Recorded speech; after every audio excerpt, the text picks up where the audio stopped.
اشاعت کیا کریں. جتنا درود شریف آپ شروع کریں گے، کم سے کم ہر مسلمان کے لیے ضروری ہے ایک دن میں 300 دفعہ، اس سے زیادہ 1000 دفعہ. اور عشق کا تقاضا یہ ہے کہ کم سے کم 3000 دفعہ ہر مسلمان ایک دن میں درود شریف پڑھے. یہ حدیث پاک ہے، ان اول الناس بی یوم القیامت اکثرهم علی صلاۃ. آپ علیہ السلام نے ارشاد فرمایا قیامت کے دن میرے امتیوں میں سب سے میرے قریب جو نزدیک ہوگا نا قیامت کے دن، آپ سارے چاہتے ہیں قیامت کے دن ہمیں نبی پاک صلی اللہ علیہ وسلم کا قرب نصیب ہو جائے، جہاں وہ ان کے دائیں بائیں ہم بھی پھیر رہے ہوں.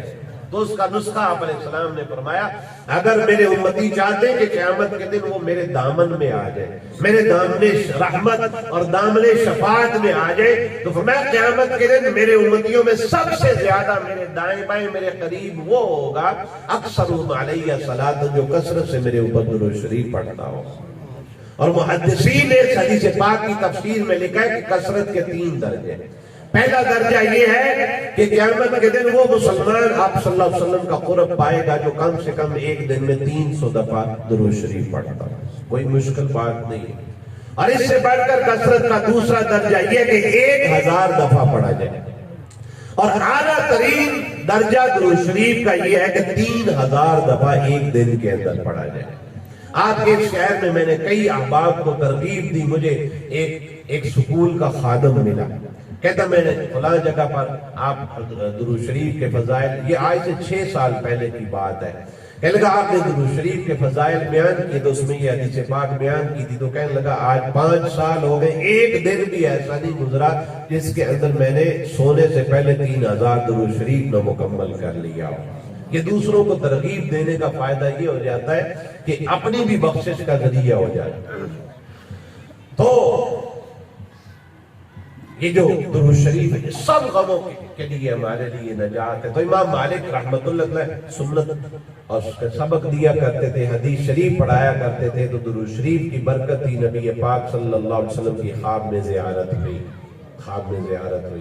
اور زیارت کے کئی طریقے بھی ہمارے علماء نے لکھے. میں آپ کو تحفۃً یہ دے دیتا ہوں کہ ہمارے حضرت مفتی تقی عثمانی صاحب دامت برکاتہم نے لکھا ہے کہ اگر کوئی مسلمان جمعرات کو عشاء کے بعد سونے، عشاء پڑھنی فرض ہے، فرضوں کے بغیر نہیں، فرض کے بغیر کوئی گزارا نہیں. فرمایا عشاء کی نماز پڑھ کر سونے سے پہلے 2 رکعت نفل پڑھے، اور 2 رکعت نفل پڑھنے کے بعد، اور 2 رکعت نفل پڑھنے کیسے؟ فرمایا جمعرات کا دن ہو، عشاء کی نماز پڑھے فرض، اور سونے سے پہلے 2 رکعت نفل پڑھے، اور ہر رکعت میں 11 دفعہ آیت الکرسی، سورہ فاتحہ کے بعد سورہ فاتحہ پڑھی پہلی رکعت میں، پھر اس کے بعد 11 دفعہ آیت الکرسی اور 11 دفعہ سورۃ الاخلاص قل هو اللہ احد. پھر دوسری رکعت میں بھی سورۃ الفاتحہ کے بعد 11 دفعہ آیت الکرسی، 11 دفعہ قل هو اللہ احد. اور 2 رکعت کا جب سلام پھر جائے تو 100 دفعہ کم سے کم درود شریف پڑھنا، اللہم صلی علی محمد النبی الامی وعلی آلہ واصحابہ وبارک وسلم. فرمایا انشاءاللہ چند جمعراتیں گزریں گی نبی پاک صلی اللہ علیہ وسلم تمہارے خواب میں آئے. تو امام مالک رحمت اللہ علیہ کو خواب میں زیارت ہوئی آپ صلی اللہ علیہ وآلہ وسلم کی. سب کہیں صلی اللہ علیہ وآلہ وسلم. تو ایک سوال کیا، پوچھا یا صلی اللہ علیہ وسلم میں بوڑھا ہو چکا ہوں، بڑی زندگی گزر گئی، اب میرا جی چاہتا ہے میں آپ کے پاس آ جاؤں. تو آپ صلی اللہ علیہ وآلہ وسلم نے زبان اقدس سے کوئی جواب ارشاد نہیں فرمایا، بلکہ ایسے 5 انگلیاں کھڑی کر، یہ 5 انگلی مبارک آپ علیہ السلام ایسے انگلیاں کھڑی. امام مالک رحمۃ اللہ سمجھ نہ سکے کہ میرا سوال یہ ہے کہ میری موت کب آئے گی، میرا جی چاہتا ہے موت آئے آپ کے پاس آ جاؤں، تو یہ انگلیوں سے کیا مراد ہے کہ ابھی 5 سال میں نے زندہ رہنا ہے، 50 سال رہنا ہے، 5 مہینے رہنا ہے، 5 ہفتے رہنا ہے، 5 گھنٹے رہنا ہے، یا 5 منٹ رہنا ہے. خواب ختم ہوا. علامہ ابن سیرین رحمت اللہ علیہ خوابوں کی تعبیر بتلایا کرتے تھے، تو ان کے پاس اپنے خادم کو بھیجا اور فرمایا کہ خواب سارا سنا دیا کہ بیٹے یہ مجھے خواب آیا، اور ابن سیرین کے پاس جاؤ اور جا کر خواب کی تعبیر پوچھ کر آؤ کہ میں نے یہ پوچھا تھا کہ میری موت کب ہے کہ میں آپ کے پاس آ جاؤں. لیکن آپ علیہ السلام نے زبان اقدس سے کچھ ارشاد نہیں فرمایا، بلکہ 5 انگلی مبارک کھڑی فرما دی. تو مجھے اس کی تعبیر بتلا دے کہ یہ 5 انگلیوں سے کیا مراد ہے. اور ساتھ اس خادم کو فرمایا کہ جب تم تعبیر پوچھنے کے لیے جاؤ تو میرا نام نہ بتلا دینا، بس یہی پوچھنا کہ کسی اللہ کے بندے کو مدینہ پاک میں زیارت ہوئی ہے تو یہ ان کا خواب ہے۔ وہ گیا خادم، اس نے جا کر خواب کا تذکرہ کیا تو علامہ ابن سیرین رحمۃ اللہ فرمانے لگے کہ بھئی پہلے نام بتلاؤ کہ یہ خواب دیکھا کس نے، بعد میں تعبیر۔ اور اس نے کہا جی میں نہیں بتلا سکتا، مجھے روکا گیا۔ فرمایا پھر میں تعبیر بھی نہیں بتلاتا۔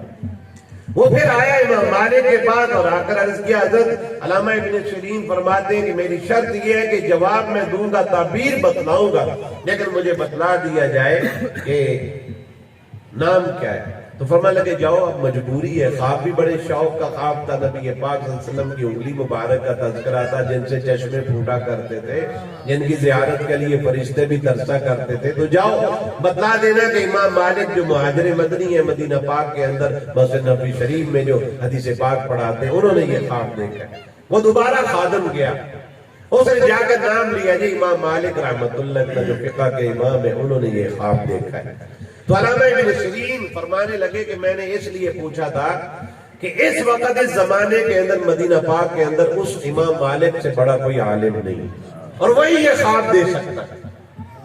اور ساتھ تعبیر بتلائی کہ بیٹے جا کر امام مالک کو بتلا دینا کہ آپ نے جو سوال کیا تھا کہ یا رسول اللہ صلی اللہ علیہ وسلم میں بوڑھا ہو چکا ہوں، آپ بتلا دیجئے میری موت کب ہے تاکہ میں آپ کے پاس آ سکوں۔ تو آپ علیہ السلام نے جو 5 اگلیاں ارشاد کھڑی فرمائی ہے، اس سے مراد قرآن مجید کی ایک آیت کی طرف اشارہ ہے کہ خمس لا یعلمہن الا اللہ، کہ اللہ رب العزت فرماتے ہیں کہ 5 چیزیں ایسی ہیں جن کا علم اللہ رب العزت کے علاوہ کسی کے پاس نہیں ہے۔ ان اللہ عنده علم الساعہ، پہلی چیز کہ قیامت کا علم اللہ رب العزت کے پاس۔ اللہ جل شانہ نے قیامت کی علامات کو بتلا دی ہے، اور حدیث پاک میں بھی علامات قیامت کا تذکرہ، لیکن کب آئے گی اس کا علم اللہ رب العزت کے پاس۔ وَيُنَزِّلُ الْغَيْثَ، بارش کب برسے گی، کہاں برسے گی، نفع بن کر آئے گی، سیلاب بن کر آئے گی، اس کا علم اللہ رب العزت کی ذات اقدس کے پاس۔ وَيَعْلَمُ مَا فِي الْأَرْحَامِ، ماں کے پیٹ میں بچہ ہے یا بچی ہے، اس کا علم بھی اللہ رب العزت کی ذات اقدس کے پاس ہے۔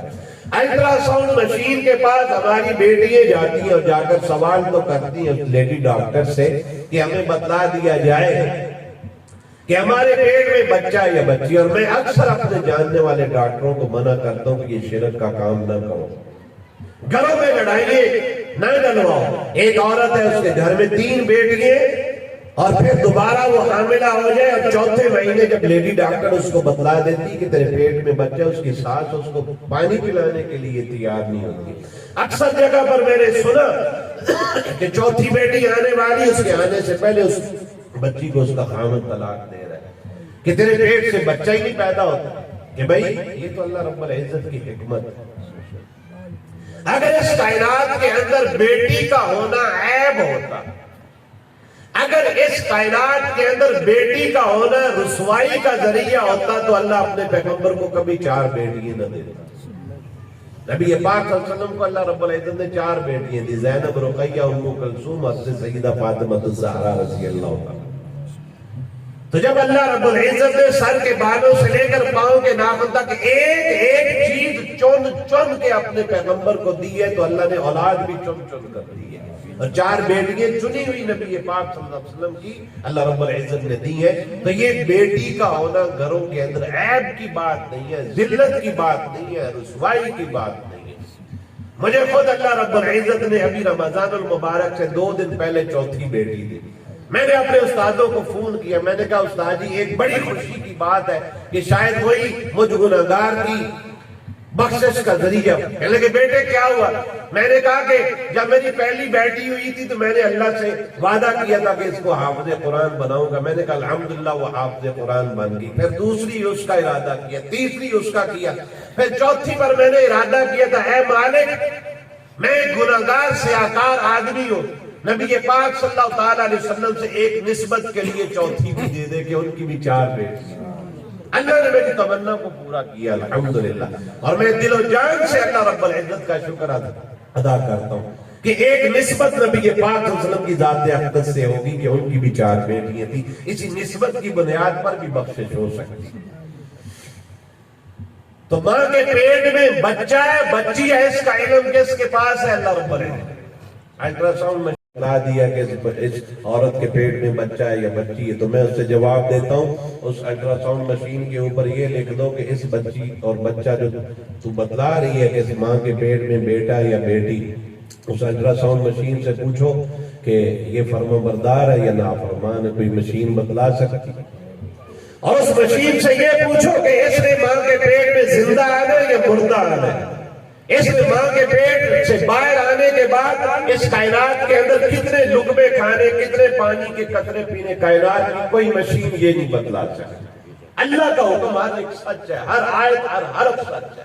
تو ماں کے پیٹ میں کیا ہے؟ ناقص ہے، ناتمام ہے، فرمانبردار ہے، نافرمان ہے۔ زندگی کتنی ہے، موت کب آئے گی، کس حالت میں آئے گی؟ جیسے موت انسان کی تلاش میں ہے، رزق بھی انسان کی تلاش میں۔ جب تک انسان اپنی زندگی کا آخری دانہ، آخری قطرہ نہ پی لے، اس وقت تک اس کو موت نہیں آ سکتی۔ میرے والد صاحب کا آخری وقت تھا، گاڑی کے اندر تھے، بائیں سائڈ پر بیٹھے ہوئے تھے، آخری وقت تھا ادھر پیر محل میں، تو مجھے محسوس ہوا کہ آخری وقت ہے۔ میں نے اپنے آپ کو ذرا مضبوط کیا، درود شریف پڑھا، تو میں نے والد صاحب سے عرض کیا کہ ابا جان آپ کلمہ طیبہ شروع کریں۔ میں نے بھی شروع کیا، والد صاحب نے بھی شروع کیا، ان کی چونکہ آواز بند ہو رہی تھی، تو میں نے کہا ابا جی آپ بسم اللہ پڑھیں، کلمہ طیبہ پڑھیں، تو انہوں نے آخری نگاہ وہ مجھے یاد ہے۔ ابھی ہمارے بھائی عبدالباسط صاحب یہاں والد صاحب کی شان میں نعت پڑھ رہے تھے، تو میں دیکھ رہا تھا کہ جو ان کی سگی اولاد ہے ان کی آنکھوں میں آنسو ہیں، ایک فطرتی آنسو ہوتے ہیں، جدائی کے آنسو۔ تو ماں باپ سے بڑی جدائی اس کائنات میں کوئی نہیں۔ انسان چوک چوراہے میں کھڑا ہوتا ہے باپ کے جنازے کے بعد، اور اسے پتہ نہیں ہوتا میں نے دائیں جانا ہے بائیں جانا ہے۔ یہ بعد میں 2-4 سال بعد کے پتہ چلتا ہے جب بچے بچیوں کے رشتے کرنے ہوتے ہیں۔ ماں باپ کی تو یہ عظمت ہوتی، ویسے بازو پکڑتے کہتے ہیں یہ بیٹی میں نے فلاں کو دے دی، یہ بیٹا میں نے فلاں کو دے دیا۔ اور جب بعد کے اندر اولادیں چوک چوراہے میں ہوتی، خبر ہی نہیں ہوتی ہم نے کرنا کیا، زمانہ ان کا تماشا بنا دیتا ہے۔ لیکن جنہوں نے خدمت کی ہے ماں باپ بعد میں بھی رہنمائی کرتے ہیں، یاد رکھنا، خوابوں میں آ کر بھی جس نے خدمت کی ہے ماں باپ خوابوں کے اندر آ کر بھی ان کی رہنمائی کرے۔ میرے والد صاحب فوت ہوئے تو ایک شادی آ گئی ہمارے خاندان میں، بیان نہیں کر آپ سے، پیار کی باتیں کر رہا ہوں۔ تو ایک شادی آ گئی تو میری جیب میں کچھ پیسے تھے، تو وہ تھی بھی بڑی قریبی شادی، تو بڑے بھائی چونکہ بڑے تھے تو مجھے چاہیے یہ تھا کہ میں بڑا نہ بنتا تو میں وہ پیسے اپنے بھائی کو دے دیتا یا اماں جان کو دے دیتا کہ آپ بڑے ہیں، آپ کے پاس جو جتنے اس میں میرا حصہ ڈال کر یہ شادی میں ڈال دیں۔ تو میں نے تھوڑا سا بڑا بڑھنا شروع کیا کہ چلو میں خود دے دیتا ہوں۔ جب وہ خود ہی آئی نا تو والد صاحب میرے خواب میں آیا، خواب میں آ کر فرمان لگے ابھی تیری ماں زندہ ہے اس کو بڑا بناؤ، بڑا بھائی زندہ ہے اس کی عزت بناؤ، اپنا جو حصہ ہے اس کو دے دو، وہ بڑی عظمت شان کے ساتھ وہ آگے رہنمائی۔ اکثر یہ موبائل ہمارے اوپر ایسا سوار ہوا ہے کہ ہم اپنے گھر میں جاتے ہیں کھانا لگا ہوتا ہے اس میں بھی موبائل نہیں چھوڑتے، ایسی یہ لت پڑی ہے ہمیں۔ تو میں بھی اسی طرح کرتا تھا، تو والد صاحب خواب میں کہنے لگے بیٹے مجھے اچھا نہیں لگتا جب کھانا کھائیں نا تو کھانے کی طرف توجہ رکھے، کھانا سنتے ہوئے موبائل نہیں۔ میں نے اس وقت سے لے کر کتنا بھی ضروری فون ہو، جب تک کھانا کھاتے اس وقت تک فون سائیڈ پر رکھ دیتے کہ ابا جان نے خواب میں آ کر رہنمائی کی ہے۔ تو فرمایا وَيَعْلَمُ مَا فِي الْأَرْحَامِ، ماں کے پیٹ میں کیا ہے اس کا علم اللہ رب العزت کے پاس۔ وَمَا تَدْرِي نَفْسٌ مَاذَا تَكْسِبُ غَدًا۔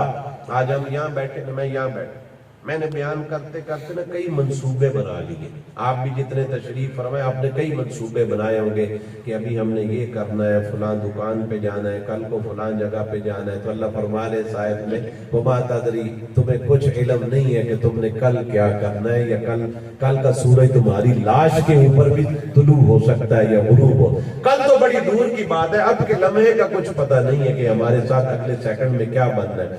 آج سے 25 سال پہلے ایک کتاب پڑھی تھی کہ دنیا کے اندر 1 منٹ کے اندر 100 جنازے اٹھتے ہیں، اور کل میں نے دوبارہ 25 سال کے بعد تجزیہ پڑھا تو انہوں نے فرمایا کہ دنیا کے اندر 1 منٹ کے اندر 5 لاکھ آدمی فوت ہو رہا ہے۔ ہر لمحہ دھیان رہے کہ اس کے اندر اگلے سیکنڈ میں میری باری نہ ہو، اگلے گھنٹے کے اندر میری باری نہ ہو۔ جب موت کا دھیان رہے گا آنکھ کے اوپر بھی کنٹرول ہوگا، گناہ کی طرف نہیں دیکھے گی کہ کہیں دیکھتے ہوئے موت نہ آ جائے، کان کے اوپر بھی کنٹرول رہے گا کہ کہیں گناہ کی باتیں سنتے ہوئے موت نہ آ جائے، زبان پر بھی کنٹرول رہے گا کہ کہیں گالن گلوچ اور چغلی غیبت اور گناہ کی باتیں کرتے ہوئے مجھے موت نہ آ جائے۔ کل کیا کرنا ہے اس کا علم اللہ کے پاس۔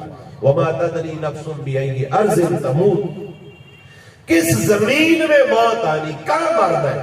یہ قبرستان میں جائیں، آپ کے تو بالکل قریب ہے قبرستان، یہاں جائیں، ایک قبر ہے، اس کے ساتھ 5-6 قبروں کا قبضہ کیا ہوا ہے ہمارے مسلمانوں نے کیا ہوا ہے۔ ایک باپ مرتا ہے، ساتھ دیوار کر لیتے ہیں، 6-6 10-10 قبروں کی جگہ۔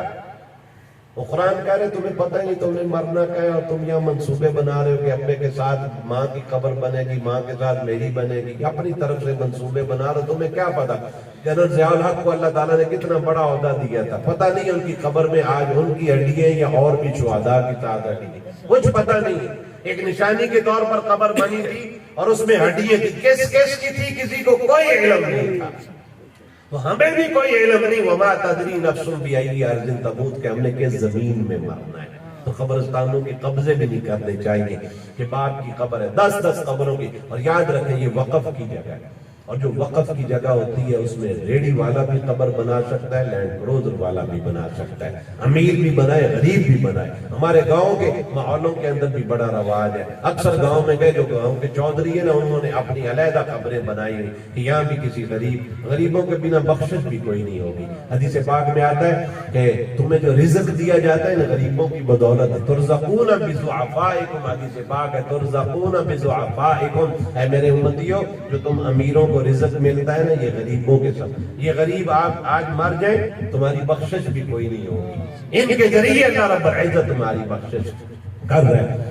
تو میں آخری حدیث پاک سنا کر بات ختم کرتا ہوں، ان کے حوصلے کے لیے، تعزیت کے لیے، کہ حدیث پاک میں آپ علیہ السلام نے ارشاد فرمایا اذا اصیب احدکم بمصیبت فلیذکر مصیبتہ بی، اے میرے امتیوں جب تمہارے اوپر کوئی مصیبت آئے تو تم ایسے کرنا کہ تم میری مصیبتوں کو یاد کر لینا۔ تم کیا کرنا؟ بے صبری نہ کرنا، اِنَّا لِلَّهِ پڑھنا، اور اس کے بعد آنکھ بند کر کے میری مصیبتوں کو دیکھ لینا، یاد کرنا، اور جب تم میری مصیبتوں کو یاد کرو گے تو تمہیں تسلی ہو جائے گی، تمہیں تسلی ہو جائے گی۔ ان کے والد صاحب نے زندگی گزاری، 60 سال میں ریٹائر ہوئے، 60 سال عمر پائی، تو ان کی عمریں بھی 35 40 سال ہیں۔ اگر ان کے بھائی کی عمر 40 سال ہے تو اس نے 40 سال تو اپنے باپ کو دیکھا ہے، 40 سال، اور باقی ساری اولاد نے دیکھا، ساری اولاد نے ارشد صاحب کو دیکھا ہے۔ تو میں اس حدیث پاک کے مفہوم میں کہتا ہوں کہ نبی پاک علیہ السلام نے تو اپنے والد صاحب کو دیکھا ہی کوئی نہیں تھا۔ جب آپ علیہ السلام دنیا میں پیدائش ہوئی ہے تو آپ صلی اللہ علیہ وسلم کی ذات اقدس سے کہ دنیا میں تشریف لانے سے 3-4 مہینے پہلے جناب عبداللہ رضی اللہ عنہ کا انتقال ہو چکا تھا۔ آپ علیہ السلام کے والد گرامی نبی پاک علیہ السلام نے دیکھے نہیں۔ اماں جان زندہ ہے بھائی، اماں جان بھی زندہ ہے، کم و بیش ان کی عمر مبارک بھی اتنی ہوگی جتنی والد صاحب کی ہے۔ تو نبی پاک صلی اللہ علیہ وسلم صرف 6 سال کی عمر تھی جب اماں آمنہ کا انتقال ہو چکا، ان کا انتقال ہو چکا۔ دیگر جتنے بھی غم اس دنیا میں آئے، بھوک پیاس کا آئے، کوئی بھی حالت آئے، تو نبی پاک صلی اللہ علیہ وسلم کی ذات اقدس کی سیرت اور سوانے کو سوچ لیے۔ میرے حضرت جن سے میں بیعت حضرت ہزاروی رحمہ اللہ فرماتے تھے کہ کبھی کبھی دل میں خیال آئے نا کہ یار میں نے مر جانا ہے، بینک بیلنس کوئی نہیں ہے، جائیداد کوئی نہیں ہے، لمبی چوڑی کوٹیاں، لینڈ کروزر کوئی نہیں ہے، تو فرماتے کہ میرا فوراً دھیان چلا جاتا ہے روضہ پاک کی طرف کہ آج میرے پاس کچھ نہیں ہے۔ تو کیا ہوا؟ نبی پاک صلی اللہ علیہ وسلم جب اس دنیا سے تشریف لے کر گئے تو جس مکان مبارک میں ان کی قبر اطہر بنی وہ بھی ان کا اپنا نہیں تھا، سیدہ عائشہ رضی اللہ عنہا کا تھا۔ اللہ تعالیٰ مجھے بھی آپ تمام حضرات کو عمل کی توفیق نصیب فرمائے۔ آپ ان کے غم میں شریک ہونے کے لیے آئے، اللہ جل شانہ آپ کے مرحومین، ہمارے ان سب کے مرحومین کی بخشش فرمائے۔